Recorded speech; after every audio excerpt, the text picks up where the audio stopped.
오늘은 말씀의 제목이요. 포도원의 품꾼들이라는 제목으로 여러분에게 본문 말씀 마태복음 20장 1절서 16절에 있는 말씀을 본문으로 말씀을 드릴까 합니다. 오늘 말씀의 제목은 포도원의 품꾼들입니다. 마태복음 20장 1절의 말씀을 제가 읽겠습니다. 천국은 마치 품꾼을 얻어 포도원에 들여보내려고 이른 아침에 나간 집주인과 같으니 그랬습니다. 근데 우리나라 성경에는 이 앞에 가르, 즉 왜냐하면이라는 그 뭐랄까요, 그 접속사가 빠져 있습니다. 근데 영어 성경이나 헬라어 원어에는 가르 그래가지고 왜냐하면이라는 접속사가 반드시 들어가야 됩니다. 그러면은 여러분 이렇게 제가 다시 원어로 말하면은 왜냐하면은 천국은 마치 품꾼을 얻어 포도원에 들여보내려고 이른 아침에 나간 집주인과 같으니 그랬습니다. 그럼 왜냐하면이라는 말이 있다는 말은 19장과 연결되어 있다는 말입니까? 그렇죠. 19장과 연결되어 있어야 됩니다. 그 19장에 그러면은 어디를 보냐면은 19장 맨 끝을 봐야 됩니다. 그래서 여기 마태복음 20장 1절을 영어로 보면은요, 거기 for가 있어요. for는 for가 맨 앞에 있을 때는 접속사 왜냐하면이라는 의미를 가지고 있습니다. 그래서 For the kingdom of heaven is like a landowner who went out early in the morning to hire men to work in his vineyard. 그래가지고 for가 앞에 있는데 한국 성경에는 왜 그랬는지 모르겠어도 그냥 없애버렸어요. 근데 사실은 왜냐하면이라는 걸 반드시 포함을 해야 됩니다. 자, 그러면은 마태복음 19장 30절과 20장의 1절에 연결되어 있다는 말이거든요.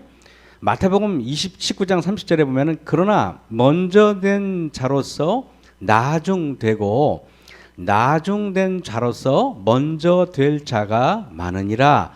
왜냐하면 이러면서 연결되는 거예요. 천국은 마치 품꾼을 얻어 포도원에 들여보내라고 이른 아침에 나간 집주인과 같으니 그랬습니다. 그럼 여러분 제가 얘기할게요. 포도원의 품꾼들 이야기가 나올 거예요. 나오면은 우리는 그게 먼저 된 자가 나중되고 나중된 자가 먼저 된다는 이야기를 지금 하려고 하는구나 라는 것을 알아야겠죠. 그죠? 그래서 굉장히 그 접속사 하나를 뺐다는 것은 매우 유감스러운 것입니다. 원래는 그 사실 우리나라 성경을 볼 때 여러분들 요새 교과방송 남대국 교수님이 하는 거 보시잖아요. 남대국 교수님이 오늘 그런 말씀 하시잖아요. 여러분 제가 원어를 너무 과도하게 사용하는 것 같다는 느낌이 들죠? 이렇게 말씀하셨죠. 그죠? 근데 과도한 게 아닙니다. 여러분 그거 필요 없으면 그냥 잊어먹으세요. 이렇게 남대국 교수님이 말씀하시는 거 들었죠. 그죠?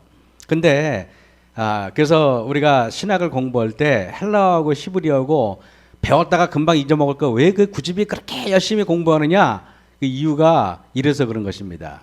이것뿐만 아니라 다니엘서라든가 이럴 때 보면은 원어상으로 우리나라 번역상 잘못된 것이 굉장히 많이 있어요. 그래서 저도 신학을 공부하면서 깜짝 놀랐습니다.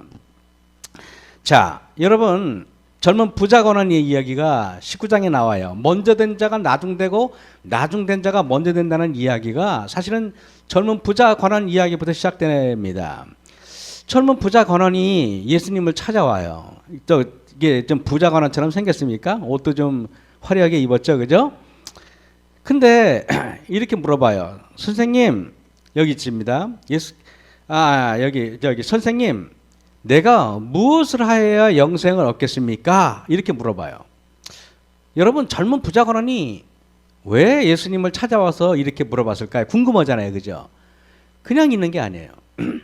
젊은 부자 관원이 나중에 성경을 보면 알겠지만은 내가 무엇을 하여 영생을 얻겠습니까? 라고 했을 때 예수님이 계명을 지켜라 그랬어요. 무슨 계명입니까? 그랬더니 10계명이다 그랬어요. 그랬더니 젊은 부자 관원이 갑자기 자신 만만해지면서 다 지켰어요. 그랬을 때부터 철저합니다 이렇게 했어요. 실제로 젊은 부자 관원은 나무랄 데 없는 청년이었어요. 계명도 잘 지켰고 교회 와서 봉사도 열심히 했고 집에서건 교회에서건 어디서건 뭐 흠잡을 데 없는 청년이었습니다. 근데 그 청년이 왜 밑도 끝도 없이 예수님을 찾아왔을까요? 그거는 바로 이것 때문에 그렇습니다. 예수님이 바로 그 앞에 여기 부자 법관 이야기는 16절부터 시작하는데 바로 그 앞에 예수님께서 어린애들 있잖아 이렇게 있는데요. 여러분이 지나가면 애들이 여러분한테 막 옵니까? 안 와요. 우리는 어른들이기 때문에 애들이 우리를 그렇게 좋아하는 게 아닙니다. 봉팔이나 좋아하지 아무나 좋아하지 않아요. 그런데 예수님이 딱 가시잖아요. 낯선 마을에. 근데 수백 명의 애들이 막 예수님의 손을 잡고 예수님의 무릎에 올라타고 예수님에게 막 안기고 이래요. 미친 애들이 아니에요. 정상적인 애들이에요. 왜 그런지 아세요? 예수님에게는 우리에게 없는 뭔가 따스한 게 있거든요. 그러니까 애들이 막 오는 모습을 이렇게 제자들이 옛날에는 애들이 오면 어른들이 싫어했어요. 야 저리 가 그랬습니다. 근데 예수님이 아니다 데리고 와라 이렇게 다 삥 둘러 앉혀놓고 설교를 하세요. 젊은 부자 관원이 지나가다가 이 모습을 보고 그러면서 자기에게 성경을 가르쳐주던 유대 종교 지도자들하고 예수님하고 너무나 다른 거예요. 그러니까 이 젊은 부자 관원이 뭔가 저분에게는 뭔가 우리에게 있지 않는 이상한 분위기가 있는 거예요. 그러니까 꼭 무슨 생각이 드냐면은 하늘나라는 저런 분들만 갈 것 같은 느낌이 드는 거야. 그래서 어느 날 젊은 관원이 예수님을 찾아온 거예요. 무슨 말인지 알겠죠? 그냥 온 게 아니에요. 내막을 알고 성경을 보면 성경이 재밌단 말이에요. 그래서 보세요. 어떤 사람이 이게 젊은 부자 관원이에요. 이게 우리는 사복음이 있기 때문에 여기저기 해보면은 젊은 부자 관원이 주께 와서 가로되 선생님 내가 무슨 선한 일을 하여 영생을 얻으리까 그랬습니다. 여러분 왜 이런 얘기를 했냐면은 예수님이 선하게 보이니까 그런 거예요. 그죠? 그래 안 그래요? 만약에 예수님이 젊은 일반적인 그냥 우리 같은 목사들처럼 그런 사람이었다면 찾아가지도 않았을 겁니다. 그런데 이렇게 물어봤어요. 그랬더니 예수께서 가라사대 어찌하여 선한 일을 내게 묻느냐? 선한 이는 한 분이시니 내가 생명에 들어가려면 계명을 지켜라 그랬어요. 그랬더니 이 젊은 부자 관원은 계명을 지키라고 하는 그 유대 종교 지도자들을 너무 많이 봤거든요. 종교 지도자들 계명 철저히 지켰거든요. 근데 하나도 보면은 선해 보이지도 않았거든요. 근데 예수님이 계명을 지키려니까 의아해했습니다. 그래서 무슨 계명이요? 그랬어요. 왜냐하면은 젊은 부자 관원은 뭔가 색다른 게 있을 줄 알았어요. 그랬더니 예수님이 뻔한 얘기를 하세요. 어느 계명입니까? 그랬더니 간음하지 말라, 뭐 살인하지 말라, 뭐 이런 얘기 십계명에 나와 있는 우상 숭배하지 마라 일반적인 말씀을 하시는 거예요. 청년이 주님의 말씀을 듣고 있다가 가로되 예수님 나 이거 다 지켰는데요? 이렇게 물어봤어요. 아직도 무엇이 부족합니까? 이렇게 물어봤어요. 여러분 이 사람 거짓말하는 거 아니에요? 유대 종교 지도자들이 말하는 거대로 철저하게 지킨 사람이에요. 근데 아직도 무엇이 부족하니까 그랬어요. 그랬더니 예수님이 가로되 어느 계명이오니까 그랬어요. 어느 계명? 그랬더니 이것저것 다 지켰다 그러니까 예수님이 뭐라 했냐면은 네가 온전하고자 할진대 가서 네 소유를 팔아 가난한 자들을 나눠줘라 이렇게 물어봐요. 그리하면 하늘에서 보화가 네게 있으리라. 그리고 와서 나를 쫓으라 하시니 그 청년이 재물이 많음으로 이 말씀을 듣고 심히 근심해서 갑니다. 여러분 이 청년이 예수님한테 따지도 않고 이 말씀을 들었을 때 이 청년이 근심을 했다 그랬어요. 그 말씀은 무슨 말인지 아십니까? 예수님께서 말씀하신 대로 안 하면 안 되는구나 하는 걸 알았단 말이에요. 근데 왜 안 돼요? 재산이 많은데 그거를 팔아서 가난한 사람들을 나눠주기는 싫은 거예요. 여러분 우리가 마태복음 19장 24절에 다시 너희에게 말하노니 이렇게 말해요. 그 젊은 부자 관원이 주님의 말씀을 듣고 떠나가니까 이렇게 해요. 약대가 바늘기로 들어가는 것이 부자가 하나님 나라에 들어가는 것보다 쉬우니라 이렇게 물어봐요. 약대가 뭐냐면 낙타예요. 여러분, 낙타가 바늘구멍으로 들어가는 거가 어렵죠, 그죠? 낙타커녕 내 손가락도 안 들어가죠. 여러분, 이런 얘기를 들으니까 제자들이 깜짝 놀라요. 그 중에서 제자들이 12명 중에 다 깜짝 놀랐는데 제일 놀란 사람이 누구 계세요? 당연히 베드로예요, 그죠? 근데 나중에 베드로가 얘기합니다. 제자들이 심히 놀라 가로되 그런즉 누가 구원을 얻을 수 있겠습니까? 이렇게 물어봐요. 그랬더니 뭐 예수님이 이 말 저 말 하시니까 이에 베드로가 갑자기 자신만만해졌어요. 왜냐하면 보세요, 부자는 재산 팔기 싫고 이것저것 하기 싫고 내가 움켜쥐려고 그러는데 베드로는 배도 버리고 이것도 버리고 저것도 버리고 다 버리고 예수님 따랐잖아요. 이제 갑자기 자신만만해졌어요. 그러니까 이에 베드로가 대답하여 가로되 보소서, 우리가 모든 것을 다 버리고 주를 쫓아 싸운즉 그런즉 우리가 무엇을 얻으리까 그랬어요. 베드로의 말은 이렇습니다. 저 젊은이는 자신 재산이 아까워서 벌벌 떠는데 저는 천국 사업을 위해서 이것저것 다 포기하고 주님만 따라왔습니다. 그랬더니 예수님께서 영생을 받겠다고 이어서 말씀하시자 베드로는 갑자기 으쓱해졌어요. 으쓱해졌는데 이제 보세요. 제가 여러분, 젊은 부자 관원과 베드로의 다른 점과 같은 점을 보겠습니다. 다른 점, 젊은 부자 관원은 재산을 포기하지 않았는데 베드로는 재산을 포기했어요. 맞습니까? 또 가진 것이 많아서 예수님을 따르지 못했지만은 베드로는 다 버리고 예수님을 쫓았어요. 같은 점, 내가 무엇을 얻으리까, 우리가 무엇을 얻으리까 똑같단 말이에요. 다시 말하면은 베드로도 젊은 부자 관원도 예수님 믿고 무엇을 얻으려고 하는 마음은 동일합니다. 맞아요, 안 맞아요? 여러분은 다를까요? 저와 여러분은 완전히 다를까요? 여러분은 예수님 믿고 무엇을 얻고자 하는 마음이 하나도 없이 여기 앉아 계신가? 아니면 여러분도 무언가는 좀 얻기를 원하시나요? 무언가는 좀 얻기를 원하십니까? 아무것도 얻기를 원치 않는다면은 글쎄요, 여기 보세요. 제자들은 품꾼의 정신을 가지고 있었습니다. 성경에서는 하나님과 우리와의 관계를 혼인 관계로 묘사하고 있죠.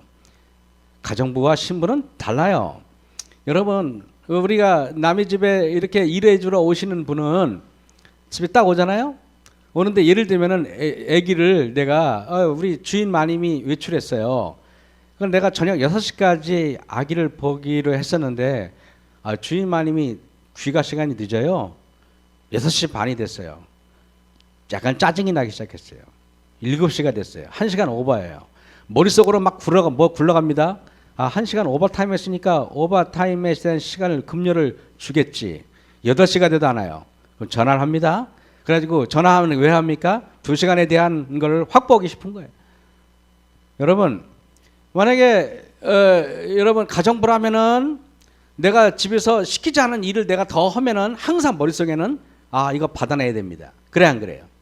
근데 여러분, 만약에 그 집에 부인이고 애 엄마는 여자라면은요, 애 때문에 애가 아파와서 더 많이 병원도 이리 뛰고 저리 뛰고 한다고 해서 자기 남편한테 급료를 더 받으려고 하는 사람이 있습니까?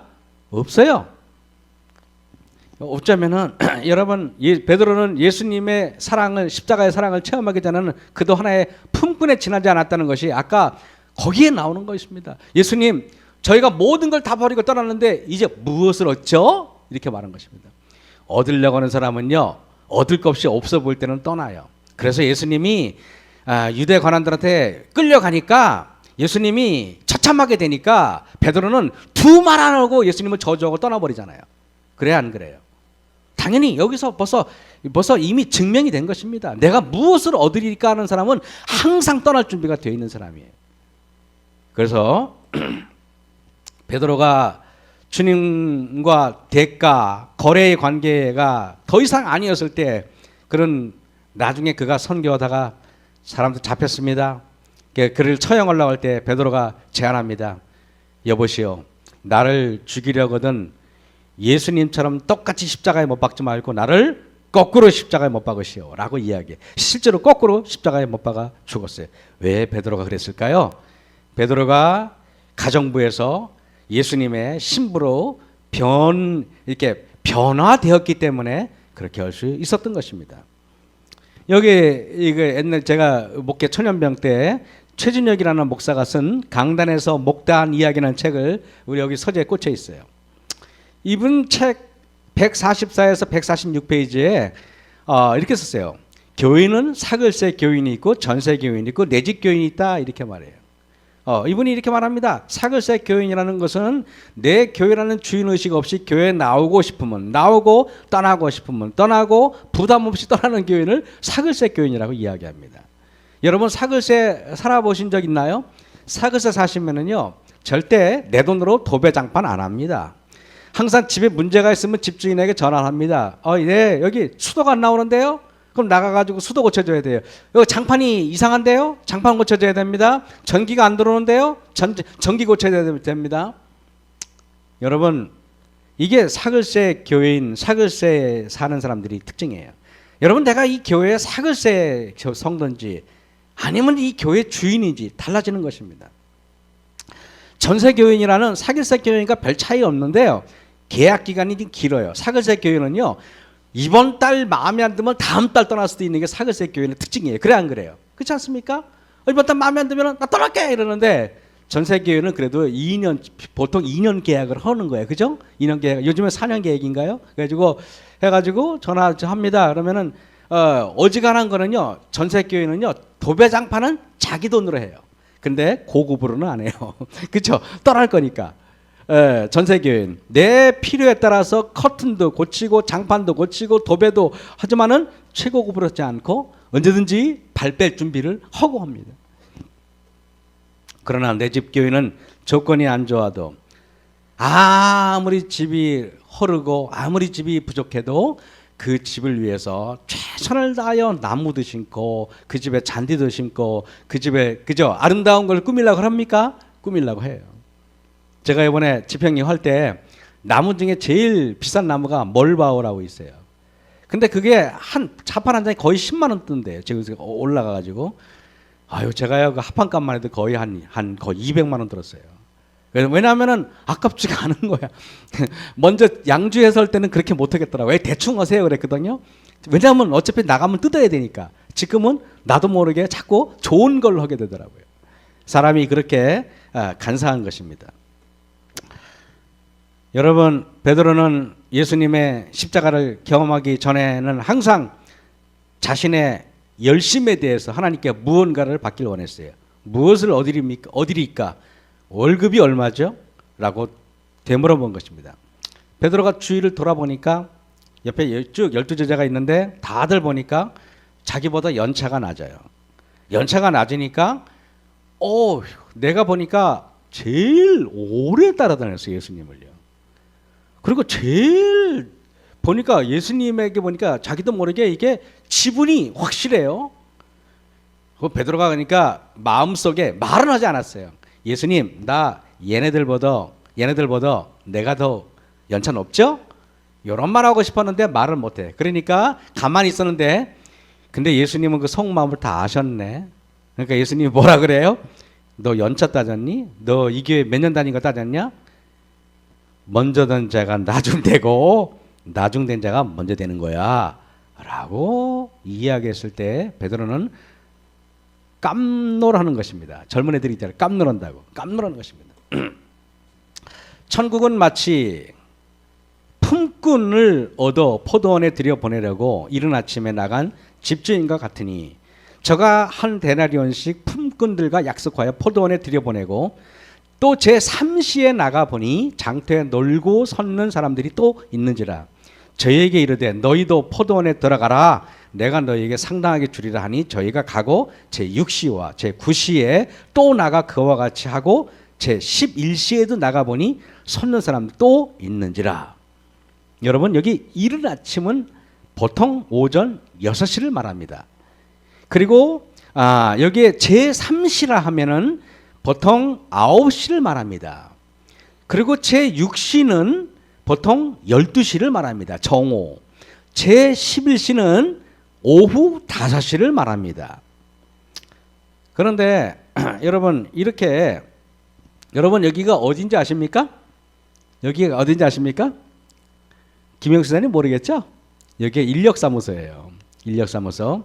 저는 목회할 때 제가 마석교회 담임할 때도 그랬고 남원지교회 담임할 때도 그랬고 여름 휴가 때만 되면은 인력사무소에 나가서 일하러 갔어요. 진짜로. 일하러 갔는데 그러면 이제 왜냐하면 돈 벌러 간 게 아니라 정말 삶을 체험하고 싶었어요. 근데 그거 가지고 체험도 별로 안 되지만은 성도들이 어떻게 11절 내는지 진짜 궁금했어요. 진짜로. 돈도 안 돼요. 근데 정말 힘들어요. 제가 망우동교회에서도 내가 나갔어요. 처음에 딱 갑니다. 이렇게 가요. 갔는데 청량리 교회 부목사 할 때 갔었거든요. 갔는데 거기는 처음 온 사람들은 처음부터 안 써주려고 그래요. 왜냐하면은 기존에 왔던 사람들 쓰지. 그래 안 그래요? 그럼 뭐 뚜레기 같은 사람 써도 뭐겠어요? 인력사무소 그것도 장사거든요. 그러니까 저 사람 너 야 딱 시간 딱 나와요. 좀 한 5시부터 딱 기다립니다. 기다리면은 갑자기 저기 아저씨가 열심히 뭘 적어요. 왜냐하면 자기도 이게 보내야 되는 이게 있잖아요. 그러면 딱 보면은 누구 어디로 가세요? 누구 가세요? 딱 챙겨가요. 누구는 어디 가세요? 챙겨가요. 누구 어디가 챙겨요. 그럼 맨 나중에 저만 딱 남아요. 그리고 딱 둘러보면은요, 내가 봐도 안 쓸 것 같은 사람 있잖아요. 왜? 내가 봐도 약간 좀 부족해 보이는 사람들 있잖아요. 그런 사람들하고 저거 딱 남아요. 기분 엄청 안 좋아요. 그러면은 있으면은요, 그게 딱 7시 정도 딱 되면은 그 사람들이 그래요. 에이, 오늘은 틀린 것 같으니까 술이나 먹으러 가자. 그래요. 그러면 그분들이 어디 가는지 아십니까? 돈도 별로 없으니까 그냥 마트에 이렇게 슈퍼 앞에 가면 이렇게 평상이 있잖아요. 그러면은 거기 새우깡이나 하나 사고 소주 사가지고 둘이 마시고 기분 나쁘고 이렇게 하는 거예요. 뭐 저는 그분들 부끄러움이 보고 있다가 그래도 혹시나 일자리가 나올까봐 두리번거리다가 그래도 옵니다. 근데 그 다음 날에 가면은요, 그래도 보면은 주인이 이렇게 보다가 제가 그때 약간 좀 똘똘하게 보이니까 그래도 저를 써요. 그래도 이러러 갔더니 한 번은 저기 서울에 어디 갔더니 한 분인데 노가다 뛸 것 같은 분이 아닌데 딱 저한테 오시더라고요. 이렇게 노는데 이분이 딱 저한테 그다음에 저 형씨는 뭐 하다 왔어? 그러더라고요. 당황스럽더라고요. 뭐 하다 왔어? 그런데 예, 목사 하다 왔습니다. 이렇게 할 수는 없잖아요. 그래서 제가 예, 이게 본의 아니게 이게 또 말을 돌릴 수밖에 없잖아요. 그래서 예, 저 지금 뭐 이렇게 조그만 회사 다니다가 저기 해고당했습니다. 이렇게 말씀을 드렸어요. 그랬더니 이분이 나도 그랬어. 그런데 그분이 진실이에요. 나도 어느 회사 다니다가 그만뒀습니다. 그러더라고요. 그러면서 나보고 하시는 말씀이 근데 내가 이거 해가지고 지금은 여기에 그래도 뭐랄까요 여기 뭐 이렇게 해가지고 하루에 그래도 50만 원 돈은 벌어요. 그러더라고요. 성공한 사람이에요. 그분은요.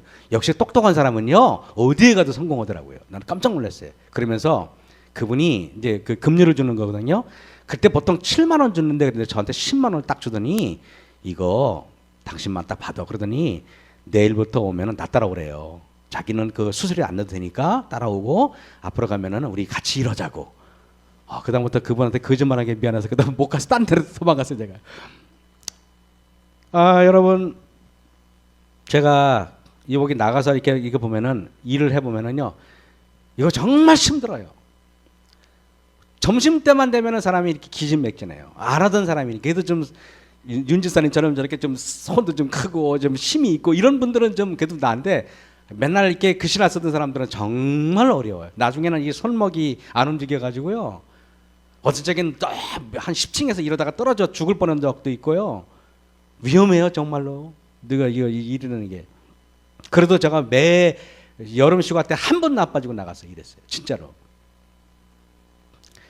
근데요, 여기에 이렇게 오전 6시, 9시 이렇게 소송했다 그랬잖아요.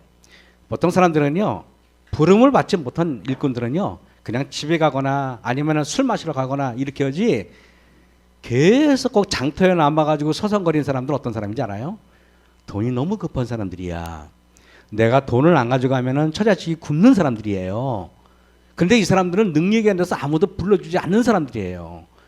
근데 포도원 주인이 인정하니까 부른 거예요. 별 쓸모도 없는 사람을.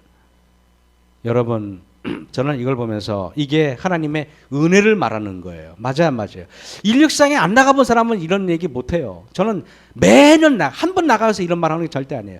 제가 심지어는요, 청량리에서 부목사 할 때는요, 저 어디야 저기 영덕, 이쪽 경상북도 영덕 거기까지요 내 차로 일꾼들 데려다가 제가 거기까지 가가지고 내 차비에 아주 돈 뜯기고 그랬어요. 그 기름값 버려 거기서 한 일주일인가 이랬는데 하나도 돈 못 받고 다 뜯겼어요. 못된 사람이죠 주인이. 괜찮아요. 그냥 경험으로 가는 거기 때문에. 근데 만약에 그게 생계로 하시는 분들이랬다면 얼마나 그게 억울하겠어요. 내가 그 생각을 해봤어요. 저는 그렇게 억울하지도 않았어요. 그냥 좋은 경험했다 하면 그만이죠. 마태복음 20장 7절에서 10절 가로되 너희는 어찌하여 종일토록 놀고 여기 섰느뇨. 여러분 종일토록 노는 게 아니에요. 물론 알면서도 주인이 물어봤죠. 그랬더니 우리를 품꾼으로 쓰는 이가 없다 그랬어요. 불쌍하십니까? 근데 이분들은 여러분 게으른 사람입니까? 게으른 생각 거리가 멀어요. 그죠? 이분은 안타까우신 분들이에요. 불쌍하신 분들이에요. 너무나 뭐랄까요? 애끓는 마음을 가지고 있는 사람들이에요. 여러분 부양의 의무를 다 하지 못했을 때 남자들은 굉장히 다 당황하잖아요. 그죠? 은혜 기간이 끝나고 예수님께서 재림하셔서 각 사람에게 그 여기 보면 저물매 그랬어요. 포도원 주인이 청지기에게 이르되 품꾼들을 불러서 아침부터 온 사람, 오전 나절에 온 사람들, 점심 나절에 온 사람들, 오후에 온 사람 다 똑같이 그 하루 일당을 줘라 그랬어요. 지금 하루 일당이 13만 원, 15만 원 그렇게 해요 보통. 그랬더니 먼저 온 자들이 더 받을 줄 알았더니 저가 똑같이 받으니까 살짝 기분이 나빠요. 여러분, 하나님이 주실 상은 언제 주십니까? 여기 계시록 22장에 보면 보라 내가 속히 오리니 내가 줄 상이 내게 있어 각 사람이 그 일한 대로 갚아주리라. 항상 여쭤볼게요. 제가 여러분에게 말씀드릴게요. 여러분 지금 예수님을 성실히 섬기고 옥천교회에 앉으셔서 예배를 드리시고 이런 일 저런 일 다 물리치고 여기 앉아 계세요. 근데 오늘 이런 핑계 저 핑계 대고 교회 안 나오시고 또 교회 아예 끊고 하나님을 영원히 떠난 사람도 있어요. 그 사람이나 여러분이나 똑같은 것 같죠? 안 그렇습니다. 지금은 똑같아도 저물 때는 다르단 말이에요. 지금은 똑같아도 내가 속히 올 때는 다르단 말이에요. 예수님이 속히 와서 상 주겠다 그랬지 지금 주겠다는 말씀 안 했어요. 그죠? 그래서 저는 항상 이렇게 말해요. 여러분에게 이렇게 말씀드릴게요. 신앙이 무엇입니까? 물어보면 저는 이렇게 말해요. 신앙은 생명보험이에요. 보험은 뭡니까? 낼 때는 몰라요. 낼 때는. 그런데요. 일 닥치면은 엄청나게 중요해요. 맞죠 여러분? 일 닥치면은요. 낼 때는 모른단 말이에요. 낼 때는. 보험을 내는 사람이나 안 내는 사람이나 아무 일 없을 때는 아무렇지도 않아요.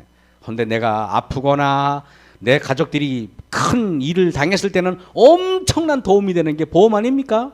근데요 하나님을 믿는 신앙은요 그것보다 천배 만배 어마어마해요. 여러분들이 별로 한 것도 없는데 하늘에 가면은 그 생명보험 들었다고 정말 생명보험이나 진짜 생명가를 주는 게 생명보험 아닌가요? 삼성에서 하는 게 생명보험인가요? 그게 죽은 다음에 줘서 뭘 거야 그까짓 거. 그죠?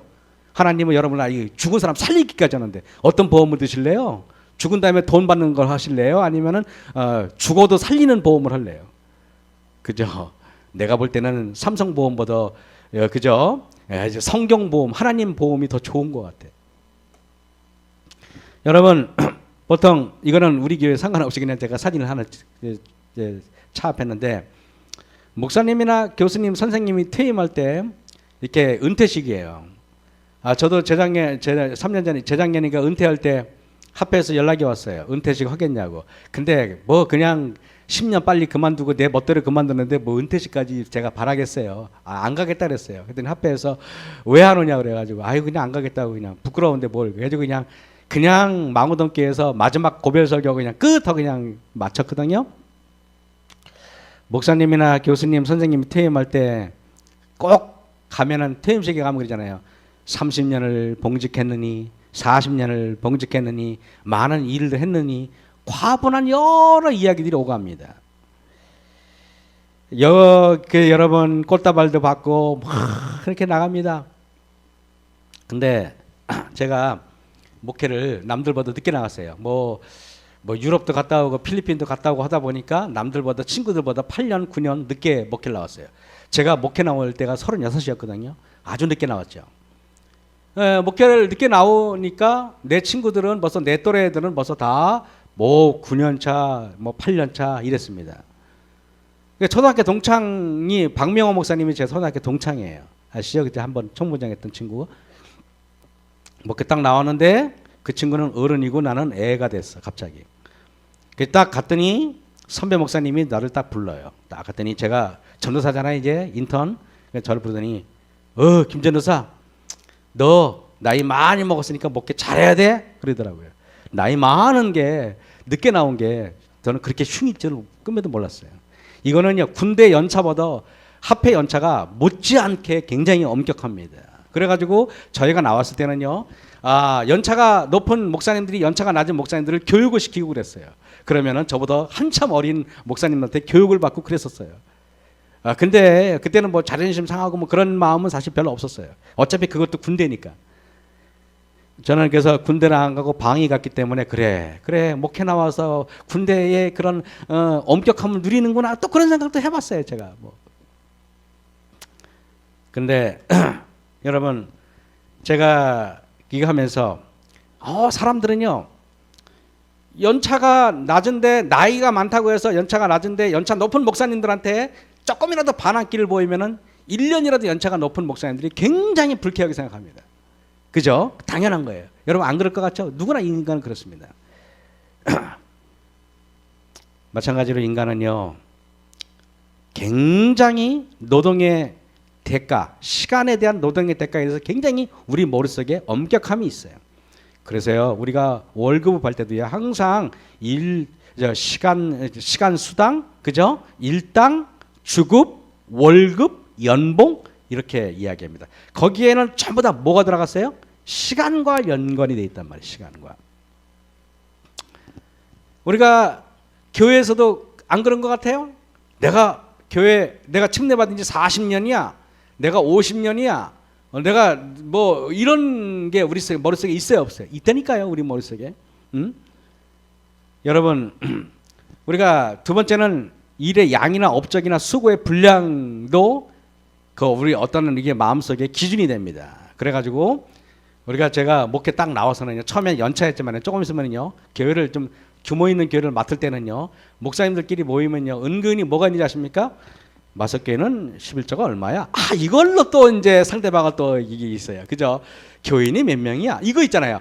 우리 교회는 300명이야. 성도가 400명이야. 이런 걸로 은근히 또 마음속에 계급이 되는 것입니다. 그래가지고 목사님네 교회는 몇 명 정도 나오세요? 성도가 그러면 한 20명이에요. 그럼 나도 모르게 이렇게 봐요. 근데 너무 놀라운 건지 아세요? 뭐 옥천교회 그러지는 않겠지만은요, 작은 교회를 다니면요 성도들도 그 목사를 작게 생각하고요, 큰 교회를 다니면요 성도들 그 교회 목사를 크게 생각한다는 게 있어요. 왜 우리가 아니라고 내가 얘기했어요. 그럴 수 있어요. 여러분 사람이 누구나도 그렇다니까요. 인간이. 그래서 제가 약간 규모 있는 교회 맡았을 때는요, 주변에 있는 사람들이 나를 찾아왔을 때 사람들이 저를 보는 눈하고요, 작은 교회 맡았을 때 보는 눈하고 전혀 다르다는 걸 알고 있어요.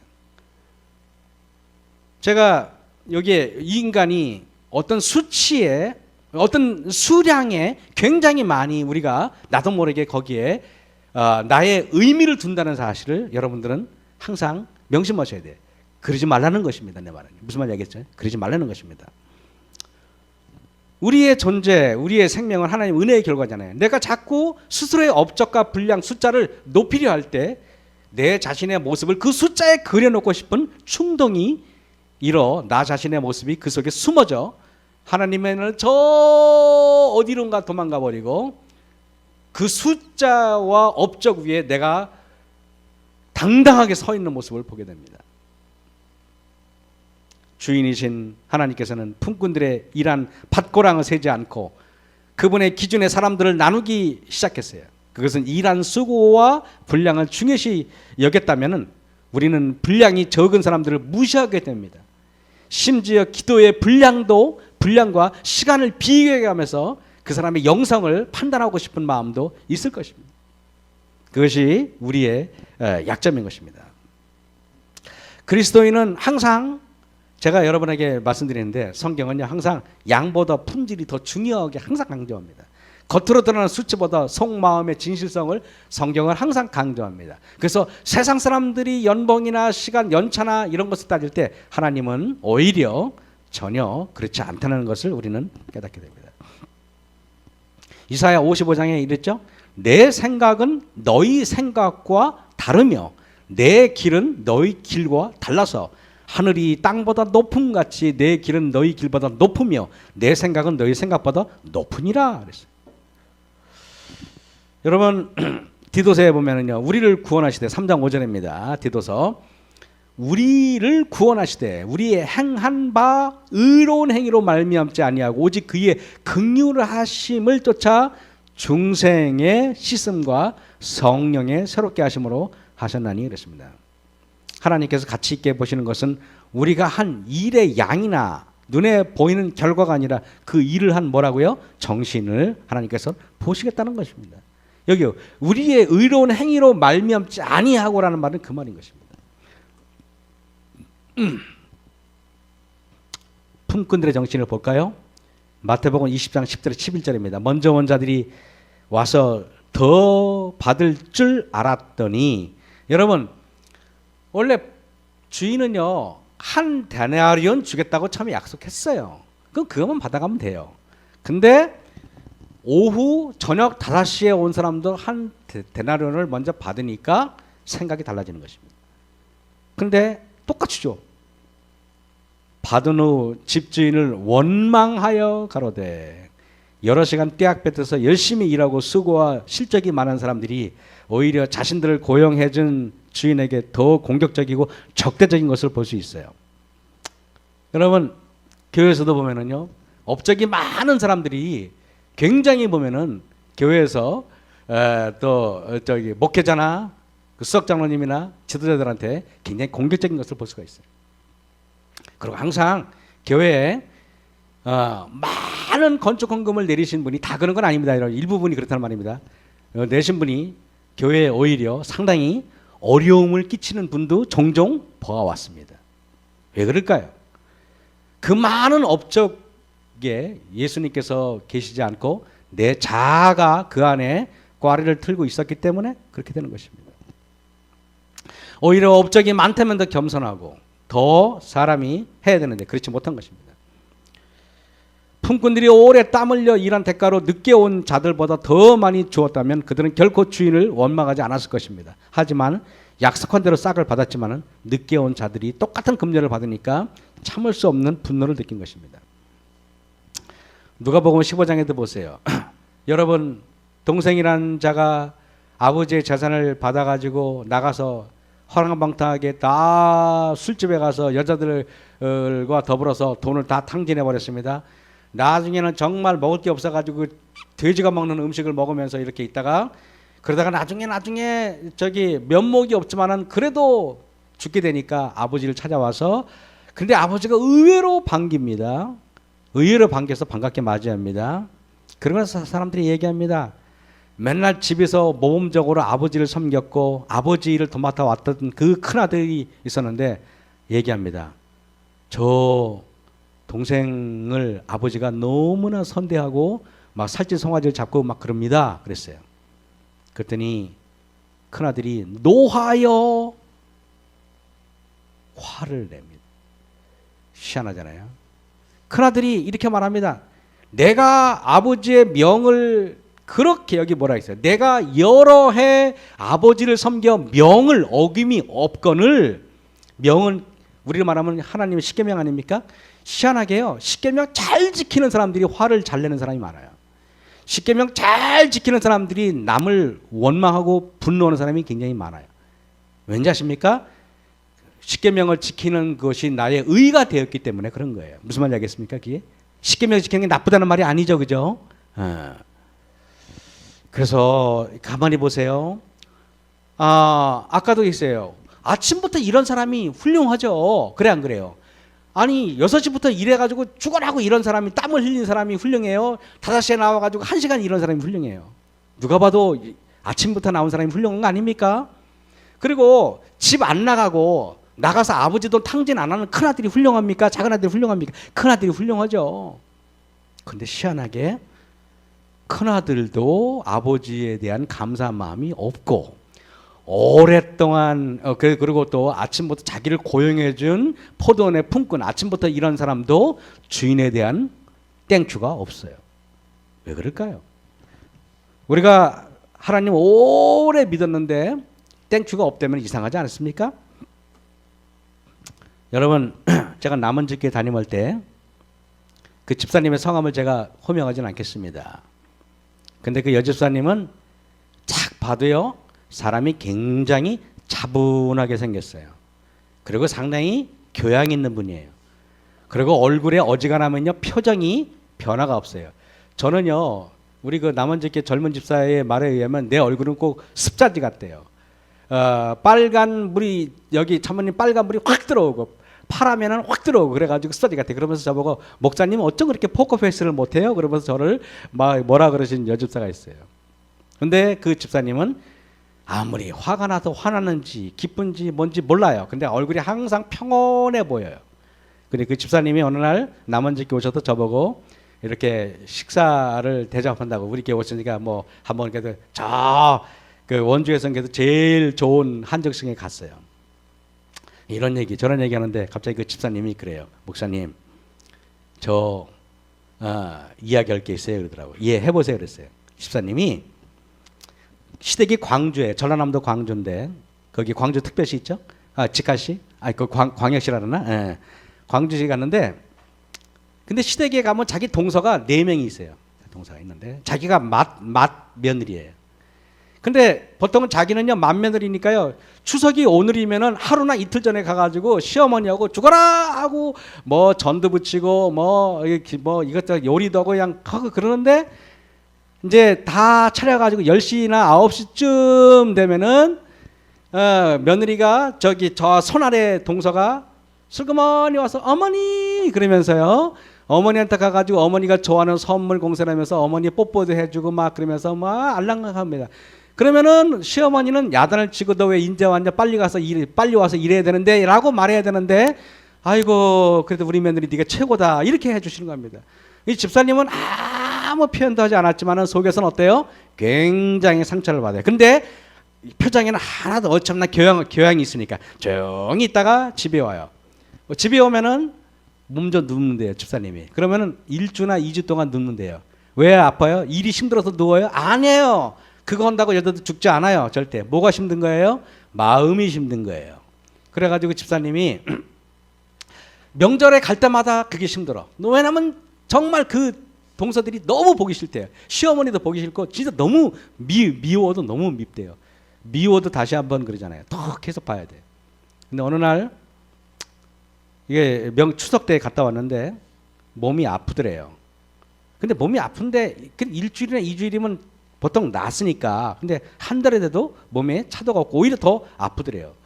이상해서 병원에 좀처럼 안 가시는 분인데 병원에 가서 진단을 받아보니까 위암이에요. 위암인데 상당히 심각한 지경까지 간 거예요. 근데 이 집사님이 목소리도 차분하신 분이고 정말 용모도 차분하신 분인데 저한테 뭐라 그러는지 아세요? 목사님 제가 근데요 의사가 당신 암에 걸렸습니다. 이대로 나가다 가면 수술 안 하면 큰일 납니다 라는 얘기 들었는데 무섭기커녕 잘 됐다라는 생각이 들더래요. 놀랍죠? 잘 걸렸다. 차라리 죽는 게 낫다 라는 생각이 들더래요. 그래가지고 수술도 안 받고 치료도 안 받고 그냥 죽겠다 그랬대요. 그때는 의사가 당신 미쳤냐고 막. 근데 이 집사님이 이제 하루가 지났는데 그냥 죽겠다 생각하니까 이분이 이런 생각이 들어요. 내가 이렇게 동서들을 미워하고 시어머니 미워할 바에는 차라리 죽는 게 낫겠다 생각을 하고 나중에 자기가 제일 미워했던 바로 손 아래 동서한테 전화를 걸어서 이야기를 했대요. 사실은 동서 내가 추석만 지나면은 내 표정엔 변화가 없었지만은 내가 동서 너무 미워했어 이렇게 얘기했대요. 내가 너무 했는데 지금 동서 근데 내가 동서를 미워한 거 내가 미안해. 나 지금은 그런 마음 하나도 없어. 그러면서 전화 통화를 잡고 그랬더니 상대방 동서가 형님 미안합니다라고 서로 이야기하면서 이게 막 서로 울음바가 되고 난리가 난 거예요. 그래가지고 형님 왜 그러세요? 그랬더니 아니야. 그래가지고 이제 전화상으로 다 화해하고 또 시어머니한테 전화 걸고 다 아침에 죽으려고 정리한 거야 사실은. 다 정리하고 그랬더니요. 한참을 울고 한참을 마음을 다 털어버렸더니 마음속에 있는 모든 그런 암덩이 같은 생각들 다 버리고 나니까 갑자기 몸이 굉장히 가벼운 걸 느꼈대요. 그리고 이분이 굉장히 아프지도 않고 그래가지고 한 달인가 두 달 있다가 이렇게 병원에 갔는데 이 집사님이 뭐라 그러는지 아세요? 의사가 엑스레이 먼저 찍은 게 있잖아요. 사진 있잖아요. 사진하고 두 개를 비교해 주면서 암세포가 한 개도 없이 싹 사라져 버렸다고. 정말 그래요. 집사님 저한테 뭐라 하는지 아세요? 목사님 저 암에 걸렸다고 해서 요양원도 한 번 간 적이 없고요. 특별히 뭘 먹으려고 한 적도 없고요. 지금은요. 그냥 다시 걸려 재발해서 죽어도 괜찮아요. 근데 지금 10년이고 20년이고 계속 지금 살아 계세요. 건강하게. 여러분 저는 이걸 보면서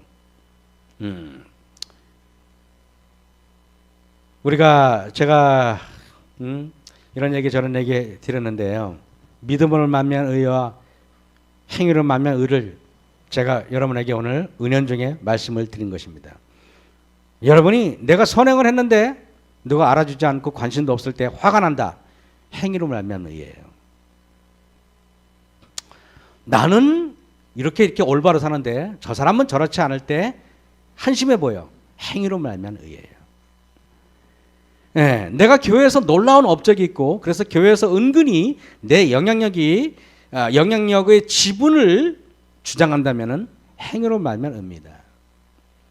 교회에서 지도자 하는 것도 한심해 보이고 다른 사람이 한심해 보여가지고 늘 입에는 굼시렁 되는 사람이 있다면은 그것은 행위로 말면 의도 못하면서 나쁜 행위로 말면 의예요. 그래서 여러분 우리가 간단합니다. 예수님께서 탕자의 비유에서 말씀하신 것, 품꾼의 비유에서 말씀하신 것은 먼저 된 자가 나중되고 나중된 자가 먼저 되는 게 뭔지 아십니까? 먼저 돼도 감사할 줄 모르고 먼저 돼도 은혜도 못 느끼고 먼저 돼도 다른 사람이 잘 되면 냉랭하다. 그런 사람은 나중되고 나중됐는데 정말 하나님의 받은 바 은혜가 너무 감사하고 내가 교회에 나와서 앉아있는 것만으로도 너무나 감사하고 내가 정말 이런 핑계 저런 핑계 되지 않고 교회에 앉아있는 것이 가장 행복할 때 그게 바로 믿음으로 말면 의인 것입니다. 왜 그런지 아십니까? 왜 그런지 아십니까? 왜 믿음으로 말면 의인지 아십니까? 예수님을 믿지 않고 우리 본성으로는 할 수 없는 일이기 때문에 그래요. 예수님을 믿지 않고 믿음이 없다면은 동서가 그렇게 여우짓을하면 미워야 되는 게 맞는 거예요. 그리고 아침부터 일했는데 늦게 온 사람이 똑같이 받으면 화내는 게 맞는 거예요. 세상의 이치로는. 그런데 그리고 아버지 자산 다 갖다가 허랑방탕하게 다 써버리고 온 아들을 아버지가 반갑게 맞이하는 게 보고 화내는 게 인간의 본성과 인간의 기본적인 의로는 맞는 거예요. 그런데 예수님께서 여기 아버지나 여기 포도원의 주인이나 그것은 바로 하나님의 마음으로 평가했기 때문에 그런 거예요. 여러분 사람들은요 불행해지는 원인 중에 하나는 비교하기 때문에 그래요. 우리도 그렇잖아요. 그렇잖아요. 우리가 보통 애들이 가장 싫어하는 말이 뭡니까? 옆집의 딸내미는 이거 제일 싫어하는 거 아닙니까? 그래 안 그래요? 옆집의 아들은 서울대 갔다 그러는데 옆집의 애는 의사가 됐다 그러는데 그죠? 그 얘기가 우리를 굉장히 힘들게 하지 않습니까? 또 옆집은 벤츠를 샀다는데 또 옆집은 또 집을 2층으로 올렸다는데 근데 여러분 여기 보면은 사과가 있고 오렌지가 있어요. 여러분 만약에 이렇게 본다면 어떨까요? 살구는 요만해요. 그죠? 근데 수박은 이만해요. 늘 살구가 수박을 보면서 너는 이렇게 큰데 나는 이렇게 작지? 그러면서 불행을 느꼈다면 얼마나 어처구니 없습니까? 여러분이 보실 때 여기에 여러분이 앉아 계신 분들이 수박은 크니까 훌륭하고 살구는 작으니까 열등하다 이렇게 말씀하시는 분은 아무도 없잖아요. 그죠? 왜? 수박은 수박이고 살구는 살구일 뿐이에요. 그래서 때로는 가끔 보면은 때로는 우리가 그렇잖아요. 왜 나는 왜 나는 요 모양으로 생겼을까? 왜 나는 키가 요 모양일까라고 생각해 본 적 있을 수 있잖아요, 그죠? 근데 그건 그거고 나는 나고 그런 것입니다. 왜냐하면 하나님께서는 여러분을 다 가치 있게 만들었기 때문에 여러분이 다른 사람과 비교해서 억울할 것도 없고, 왜? 어차피 하늘에 가면 다 좀 더 클 거고, 하늘에 가면 더 펴질 거고, 하늘에 가면 다 완벽해질 거니까, 그죠? 이 땅에서 불편은 별거 아닌 것입니다. 사람들은 그래서 하나님께서는 작은 것도 만들고 큰 것도 만들고, 하나님께서는요 모든 과일을 똑같은 사이즈로 만들었다면 얼마나 재미없겠어요. 그래 안 그래요? 앵두는 정말 작잖아요. 근데 앵두에 나름대로 맛이 있잖아요. 보리수도 작잖아요. 근데 맛있잖아요, 그죠? 다 나름대로 작든 크든지 딱딱하든지 물렁하든지, 어떤 또 과일은 딱딱하고, 그죠? 호두 보세요. 이게 뭐야? 이게 망치로 깨지고 말이야. 그죠? 그래 안 그래? 또 어떤 거는 입술만 같아도 살짝, 그죠? 살포시 그의 속살을 우리에게 내주는 과일이 또 있습니다. 하나님께서 그렇게 하신 이유가 무엇일까요? 제가 필리핀에서 유학할 때 삼육대학교를 나오고 대학원을 아이아스로 오신 어떤 전사님이 계셨어요. 근데 이분이 우리 그 한인들끼리 예배를 드렸거든요. 설교를 딱 하는데 설교 중에 아주 감동적인 자기 군대 얘기를 하는 것입니다. 자기가 안식일을 수월에다가 군대에서 어떻게 맞았으며, 그래가지고 그냥 멍든 상태에서 그냥 눈탱이가 분 상태에서 몇 킬로 교회를 걸어가면서 하늘을 보면서 울고 막 이러면서 눈물을 흘리면서 막 감동적으로 설교를 하는 거예요. 설교가 다 마친 다음에 우리 한인들끼리 이제 목사님들끼리 삥 둘러 앉아가지고 이제 이야기를, 이런 얘기 저런 얘기를 하는데 그때 존경받던, 제가 가장 존경하는 목사님이 조용히 말씀했어요. 이 전도사가 뭐라는지 아십니까? 군대에서는요 그렇게 두들겨 맞아가면서 안식일 날 교회 가는 게 너무 행복하고, 가지 말라고 그럴 때 그냥 기도하고 무릎 꿇고 그 핍박 속에서 교회를 갔는데, 제대하고 나니까 안식일에 교회 가는 것도 기쁘지도 않고, 안식일 날 뭐 가는 것도 그냥 교회 가지 말라고 안 했는데도 그냥 뭐 내가 게으르면 뭐 어떤 데 가기도 싫고 막 그렇다는 거예요. 그랬더니 제가 존경하는 목사님이 조용히 이렇게 말씀했어요. 전도사님, 군대에서는 전도사님이 신학생이고, 그렇기 때문에 내가 안식일 안 지키면 나중에 성도들에게 할 말도 없으시고, 그러니까 안식일을 지킨 것이 어쩌면은 보이지 않는 강압이 있는 것입니다. 예수님을 사랑해서라기보다는 신학생이니까 의무감에서, 때로는 영웅심리에서 그렇게 할 수도 있었습니다. 만약에 군대에서 정말 예수님을 사랑해서 안식일을 지켰다면은 제대하고 나서도 그것이, 그 마음이 변할 이유가 전혀 없는 것입니다 라고 얘기했어요. 그 말을 들은 전도사가 울거락불거락하고 그 다음부터 그 목사님을 원망하는 것을 제가 보았습니다. 철딱서니가 없어도 그런 거죠. 그 목사님은 지금은 철이 들었는지 잘 모르겠어요. 그러나 여러분, 그것이 들었겠죠. 그때는 어렸을 때니까, 20대니까 그럴 수 있죠. 여러분, 군대 가서 매 맞고 모진 구박 속에서 안식일을 지키는 것보다 지금 누가 교회 나가지 말라고 그래도 교회 나가는 게 훨씬 더 어려운 거예요. 그래 안 그래요? 누가 교회 안 나간다고 두들겨 팝니까?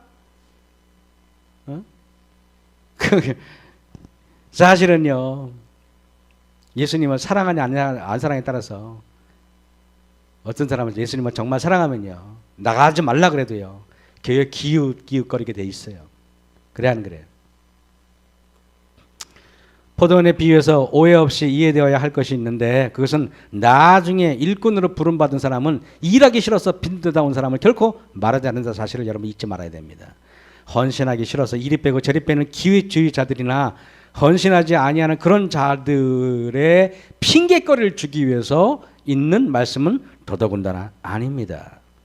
이런 게으른 자들의 어떤 그 주장을 위해서 성경은 7절에 명백히 이렇게 말하죠. 마태복음 20장 7절에 가로되 너희는 어찌하여 종일토록 놀고 여기 섰느냐 가로되 우리를 품꾼으로 쓰는 이가 없음이니이다.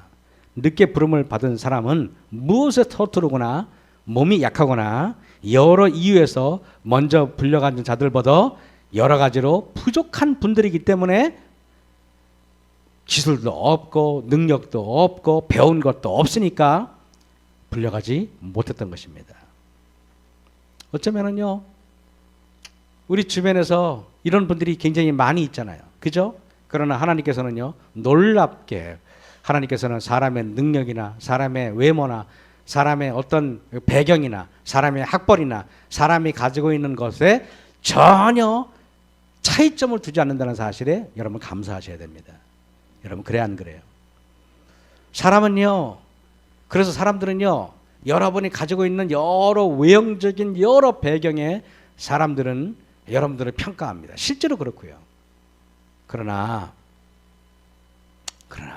하나님께서는 사람을 외모로 판단하지 않고 사람을 뭐라고요? 능력으로 판단하지 않고 사람을 업적이나 분량이나 아니면은 헌신의 정도에 판단하지 않고 하나님께서는 여러분들의 마음만을 보신다는 사실인 것입니다.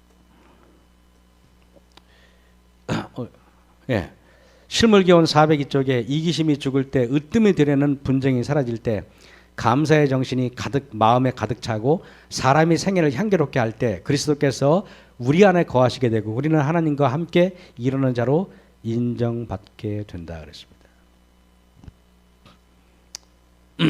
실물기원 403쪽에 자신을 그리스도께 바친 사람들이 하나님의 사업에서 큰 일을 할 기회나 큰 희생할 기회를 찾지 못했다고 생각할 필요가 없다 그랬습니다.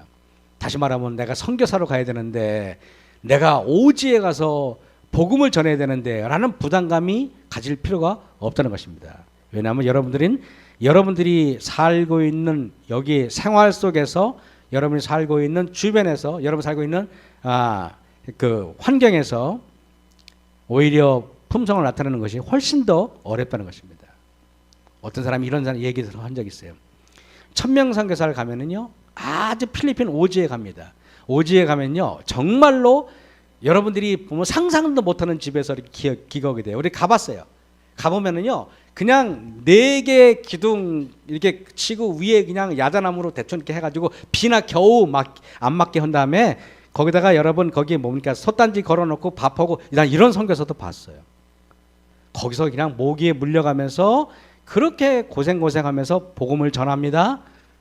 그때는 열심히 하다가요, 한국에 와서는요, 교회도 흐지부지 다니는 애들 많이 봤어요.